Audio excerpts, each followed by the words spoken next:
He was tweeting, producer prices in China shrank most in 3 years due to China's big devaluation of their currency, coupled with monetary stimulus. Federal Reserve not watching. Will Fed ever get into the game? Dollar strongest ever, really bad for exports. No inflation, highest interest rates.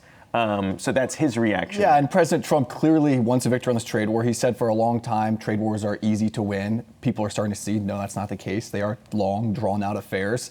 And I think he wants to be able to show his supporters, yeah, the economy might be slowing down a little bit, in part because of the trade war, but it's having an impact. China is starting to slow. But the difference is President Trump has an election coming up in 2020, and President Xi does not have that same situation. So a lot of people are saying, well, China can wait this out and maybe deal with a new president in 2020 if the economy does start to slow more in the U.S. and Trump's reelection looks less likely. And really quickly on the Fed angle here, nothing new here about President Trump bashing the Fed yet again, but it's happening a few days before the Fed has the meeting on Wednesday where they are expected to cut rates by 25 basis points. So I think the question here is really, I mean, yes, he's arguing for a cut. We've heard that before, but he's pointing to China and saying that the prices have actually come down. Rather, I incorrectly said earlier that prices have gone up. Prices have come down, producer prices in China. So he's saying, look, the Fed needs to do this to match what China is doing. Keep in mind, the Fed's mandate has nothing to do with other economies at the moment, although there's an argument to what degree the spillover requires. Yes, and that's exactly right. I mean, when we talk about the Fed closely watching the U.S.-China trade war, that has been a piece of this from the get-go, but also, interestingly,